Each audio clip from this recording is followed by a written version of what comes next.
as we continue and give you an update on our fight against COVID-19. Before I begin, I wanted Oklahomans to know that our hearts are with Sergeant Craig Johnson and Officer Arush Zarkashan, the two Tulsa police officers who were attacked during a traffic stop earlier yesterday morning. I ask Oklahomans to join Sarah and I in praying for these officers, their families, the medical workers treating them, and the entire Tulsa Police Department. This was a senseless act of violence, and our law enforcement officers need the support of our community now more than ever before. I also want to thank Secretary Jerome Lothridge and Secretary Casey Schramm for their service to Oklahoma. They are both significant reasons why we have been one of the national leaders in our COVID-19 response. I wish them nothing but the best as they return to their professional careers. We are fortunate to be able to promote two very talented people to replace them and keep our momentum going. Elizabeth Pollard will take over as Secretary of Science and Innovation. She was Deputy Secretary under Dr. Schramm and is a national expert on testing and health care technology. She will give us an update in a few minutes. Welcome to the Cabinet, Secretary. Kevin Corbett will take over as Secretary of Health and Mental Health. He'll be adding that to his duties as CEO of the Oklahoma Healthcare Authority. We know he'll do a fantastic job. So now let's talk about COVID-19 and our situation here in Oklahoma. First off, I want to thank Oklahomans for their work up to this point. I believe that Oklahomans have handled COVID-19 better than any other state. Both the President and the Vice President told me that we were a national leader in the way that we handled this pandemic. Today we are 68 days, more than 2 months into our reopening.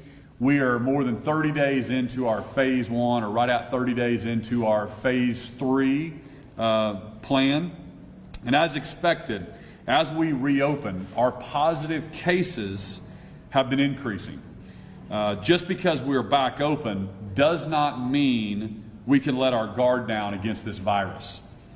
Since we've reopened, 71% of our new cases have all been under the age of 50. When you look at the death rate in that age group under the age of 50, it's 0.08%. We have been committed from the beginning to making decisions based on data here in Oklahoma and not what we're seeing in other states or on television. We've also been committed to being transparent and sharing all the data with Oklahomans so they can protect themselves and their families. I'd like to turn it over to Commissioner of Health, Lance Fry, to give an update on the latest trends. Commissioner Fry.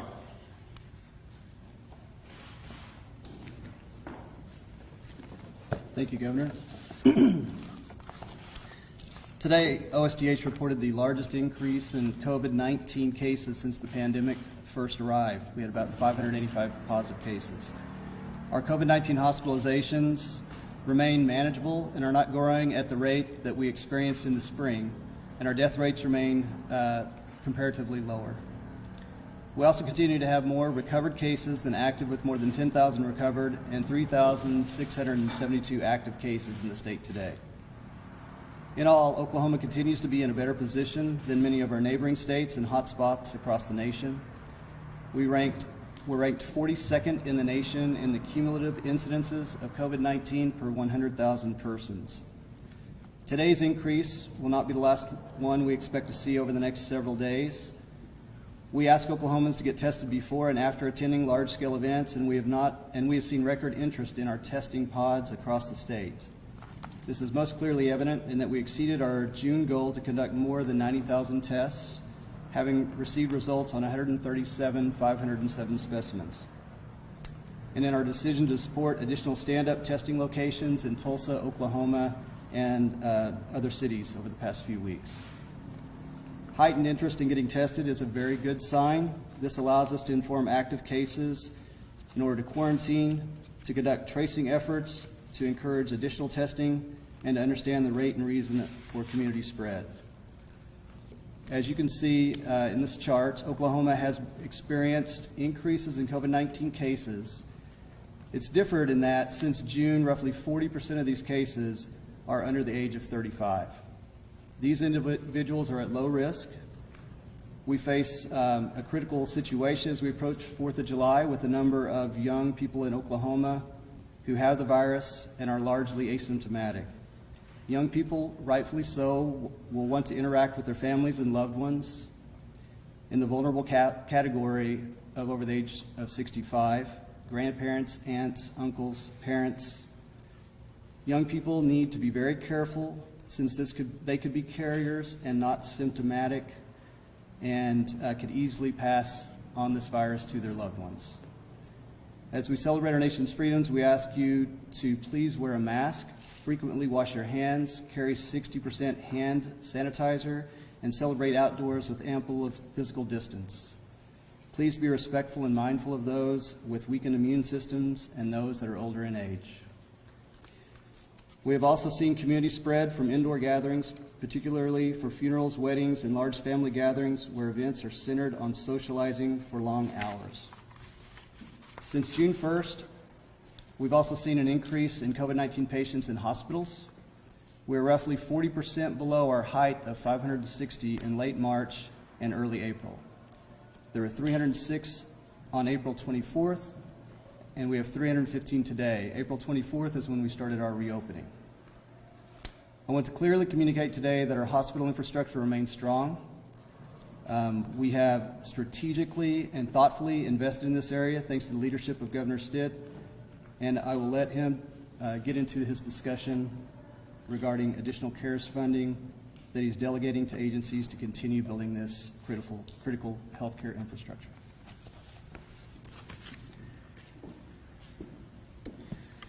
Thank you, Commissioner. I want to echo what he said as we head into the 4th of July weekend. We need to continue to protect those who are most vulnerable. So we need help of all the young people. Be careful if you're planning to be around your parents, your grandparents, or anyone with immune compromised systems. I was on a call with the Vice President yesterday. This morning I spoke to Secretary Azar and Dr. Deborah Burks and the Surgeon General. The federal government is going to be rolling out a color-coded system to help Americans make decisions based on the situations in their county. So I will be issuing an executive order directing Commissioner Fry and the Health Department to develop a color-coded system for our state that will show Oklahomans the data on a county-by-county basis and give them the freedoms they need to make decisions to protect their health and their families. Our data shows COVID-19 has affected Oklahomans differently than we expected. Instead of large waves, we've seen localized outbreaks in different parts of the state, kind of county by county.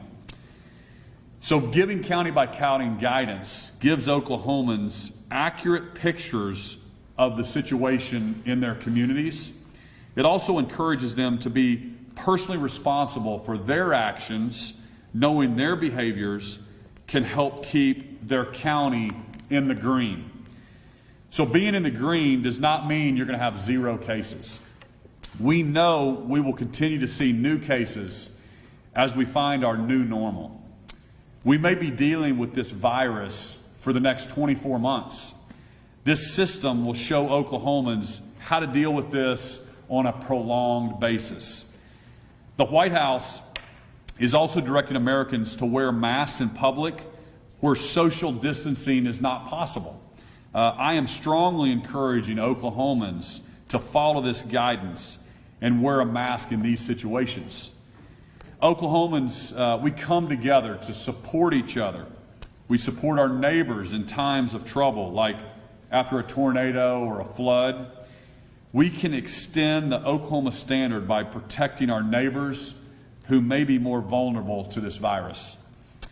Research shows that wearing a mask when you can't social distance significantly lowers the transmission rate of COVID-19.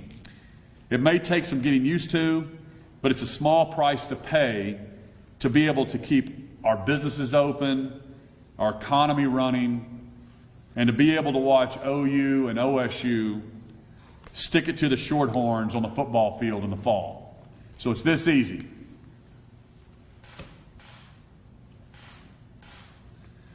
I also want to give you an update on how we are continuing to expand our state's testing system. Our Cares Forward team was authorized projects to quickly invest tens of millions of federal dollars in testing capacity, reporting systems, contact tracing, and case investigations. A couple examples of these include $4.2 million for the health department to buy mobile health units that will make testing and screening more available across the state. We're also making a $15,000 grant available to each long-term care facility. This money will help them purchase PPE, additional cleaning supplies, and use telehealth medicine. This program will total about $35 million for facilities across the state. Testing and data analysis will continue to be very important as we move forward in our fight against this virus. I'd like to turn it over to Secretary Pollard for an update. Secretary? Thank you. Our approach is one looking at three key areas that we want to be addressing around testing through the Department of Health. First and foremost, we want to continue to provide the testing capability that we've been over the last couple of months in particular, roughly 100,000 tests per month. And we're allocating about $35 million towards this effort over the foreseeable future, which will really allow us to address more telemedicine capability in rural areas as well as testing and monitoring. Our goal is to continue to keep Oklahoma at the forefront as national leaders around these testing and monitoring strategies. And this will also help us support as schools reopening for both teachers and children, as well as how we're supporting businesses as they're working to reopen. We are also continuing to look at commercial partnerships. The partnerships we put in place have been paying good dividends for us in regard to results and meeting the needs of Oklahomans, but we think we can do more, and so we're looking at certain commercial partnerships which will enable more point-of-care strategies and mobile testing. Roughly another $15 million is going to be allocated to digitize and modernize our data entry and reporting capability across the state health departments and the county offices. It will also support our efforts to do a better job of contact tracing, just because as our test numbers increase, we need to do more. And so this money will be allocated to make that possible. Thank you. Thank you, Secretary Pollard. As I've said, it's been my priority to do two things. First off, protect the health and lives of Oklahomans. That was the priority number one with all the decisions we made. Secondly, it's to limit the impacts and get our economy recovering as quickly as possible. We need all Oklahomans to play their part in slowing the spread of this virus and allow us to continue to keep all of our businesses open and get Oklahomans safely back to work. So please continue to wash your hands frequently, maintain social distancing, wear a mask when that's not possible. Now we'll open it up to a few questions. Security Commission is holding a mass gathering tomorrow in West City.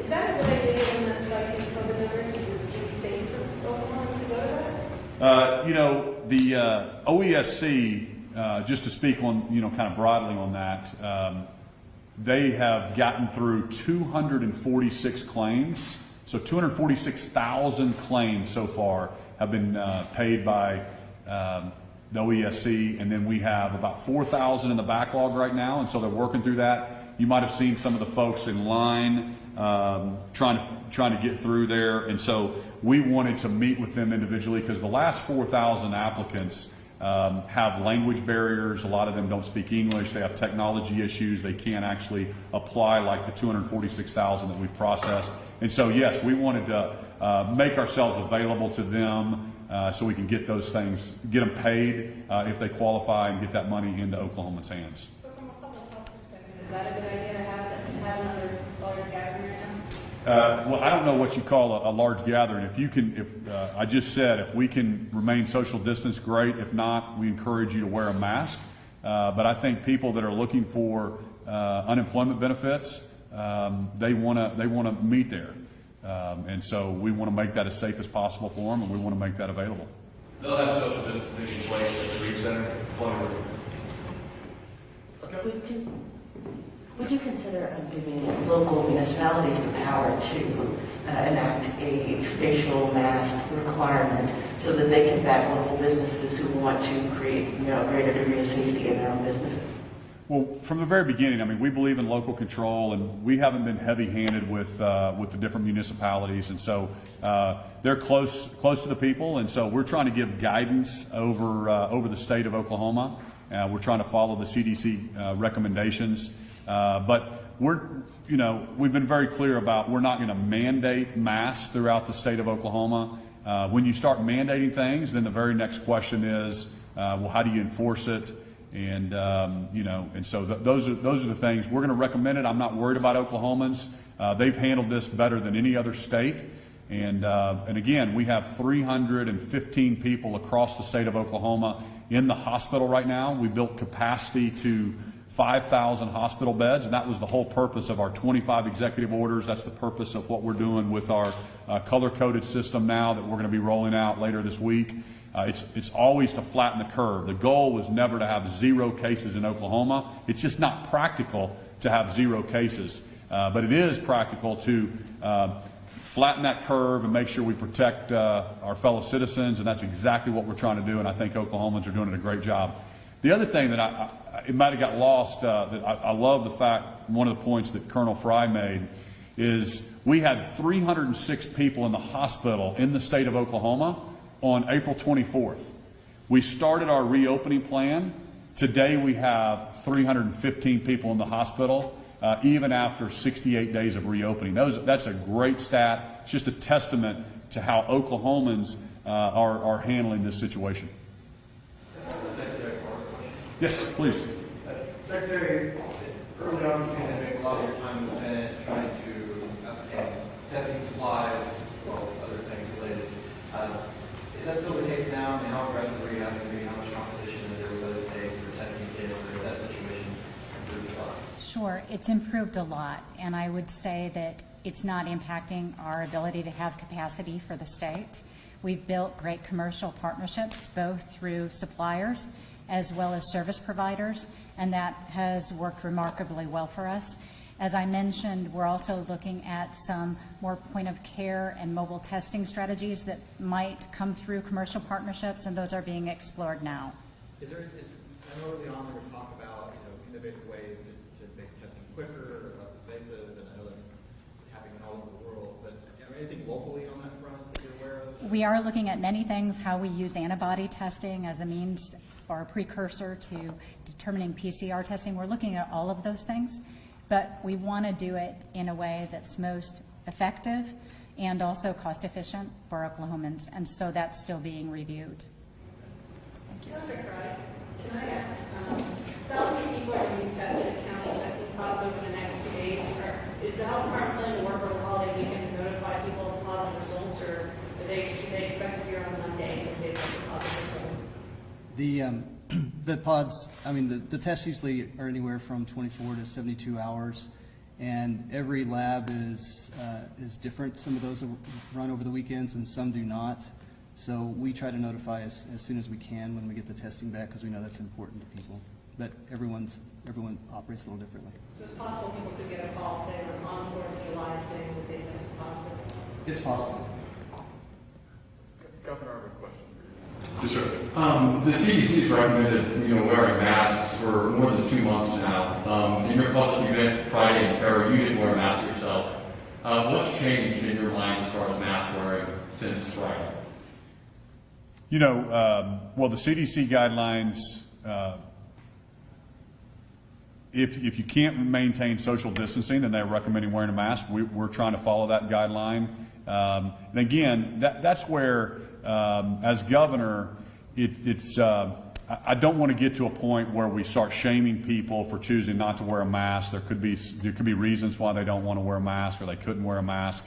And I'm not going to mandate masks in the state of Oklahoma. So me not wearing a mask is something that at that event, I don't know if I was close to people or what, or whether you were there or whether you just took a picture of me. Gotcha. Okay.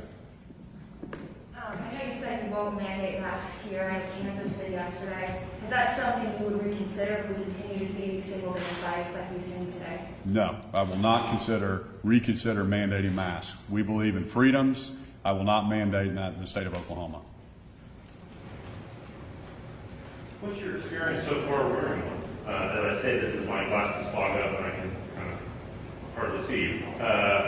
What's your experience when you normalize this concept for people? I mean, you've been not doing it, but now you kind of are, and hey, you made that change. What's your experience so far? Well, again, if you're going to be in a close proximity to the other folks, we need to protect our fellow citizens. We want to continue to get life back to normal. We don't want to see spikes, and so whatever we can do as a state to slow the spread, we want to do it. And so that's why I'm demonstrating wearing a mask today. We can do it. We can keep each other safe. And again, but I also I don't want to alarm Oklahomans either. We have 315 people in the state of Oklahoma in the hospital, 315. On April 24th, we had 306. So pretty much flat, even though we've been open for 68 days. So this is about hospital capacity. The goal was never to have 0 cases in the state of Oklahoma. I'm on the phone with other governors weekly, with the vice president, and some of the states that have not reopened and they're still in phase 1 and are going backwards. The question to them is, when is the right time to reopen your economy? Is it August, September, October, November? Are there going to be 0 cases in their state when they do decide to reopen?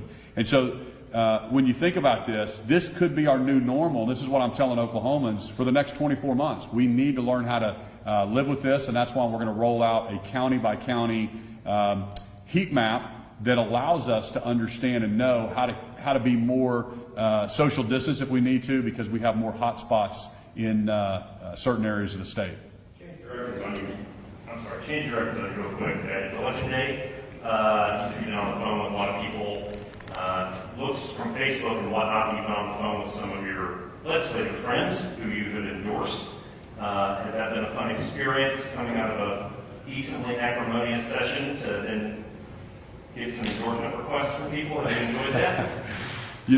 It's fun. I have a lot of friends in the House and the Senate, and looking forward to getting some of those guys across the finish line that I'm supportive, that I think are great for Oklahoma. One thing that I want to point out, I think Mark Gower, who's our emergency management director, has done a fantastic job working with the election board.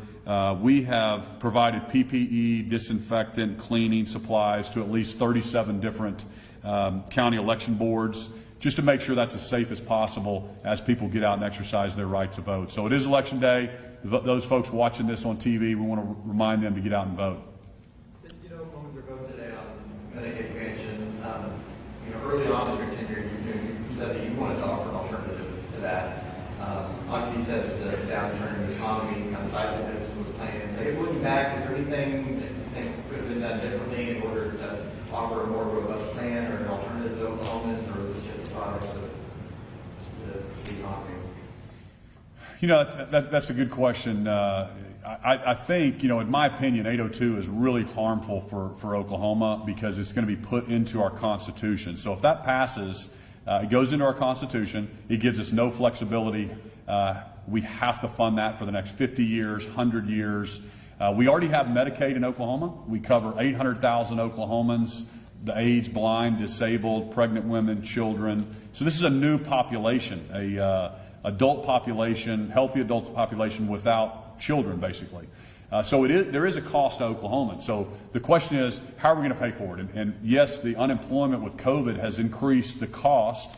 And so it's predicted between $164 million to $200 million cost at this point. And the question that Oklahomans need to understand or need to ask themselves is, how do we pay for it? We don't have an extra $200 million sitting around. So you got two questions. We actually have $1 billion deficit we're facing next year. So you're either going to raise taxes, which I'm never going to be for that as the governor. I think the state can never spend enough money. We can't just keep raising taxes on hardworking Oklahomans. So secondly, the only other option would be to take that out of certain state agencies, whether it's education or it's roads and bridges or it's public safety or DHS. The legislature is going to have a really tough job if 802 passes. What agency and where does that $200 million come from? So for those reasons, in my opinion, hopefully Oklahomans agree with me. 802, we should vote no on that. Well, assuming it passes, and you may not want to make that assumption right now, but What would be your next plan of attack to improve healthcare in Oklahoma? Well, one of the things that we can do is change our delivery method. Right now, we have a fee-for-service model that basically means that we just pay for whatever tests are run, and there's no focus on outcomes. 41 other states have a different reimbursement mechanism in their Medicaid programs. They reimburse for outcomes, and they hold hospitals accountable to readmissions and how the health of that person is becoming. So those are things that I'm looking at, that I know our health department's looking at. And really, isn't that what we're about? We're about healthier Oklahomans. And so for all those things, we need to look at what other states are doing. Why are we ranked where we're at in health outcomes? And a lot of it has to do with the way that we reimburse hospitals and providers for care. Is there a scenario COVID cases continue to increase that you'll consider going back to phase 1, phase 2 if the cases continue to rise? Well, sure. I mean, we obviously look at that. We're in contact with our health professionals all the time on a daily basis. We're a long ways away from that. You would have to overrun the health system because that's why we shut down in the first place. So that's why we limited things like elective surgeries. That's why we encourage businesses to work from home. We were one of only 9 states, by the way, that did not issue a shelter in place. We really focused on the most vulnerable. The most vulnerable, we still have to watch that. That's 65, 75, 85-year-old Oklahomans. We're still encouraging them that they're safer at home. They have to take more precautions than people under 50. And like I said before, the under 50 group was 0.08%. And my job as governor and with the health department, my directive to them is to continue to provide as transparent as data as we can to Oklahomans, give you all the facts, and then give Oklahomans the freedom to make the right decisions, the best decisions for their personal health, for their families, and for their businesses. Governor, you said a few times hospitalizations have remained pretty flat during the reopening. But then we go and talk to hospitals and they're saying they're seeing more cases now than they've ever seen. How do you explain that disconnect? I'm not sure exactly what they're saying, but we have, I get briefed every single day. We have information sent to us from every hospital in the state. We count the gloves, the masks, the PPE equipment.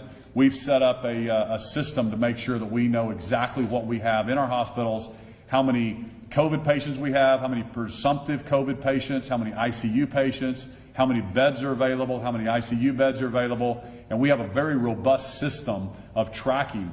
So I'd be interested to find out, who's giving you that data point, but 315 across the state of Oklahoma is the facts as of 2 o'clock today, or whatever time it is right now.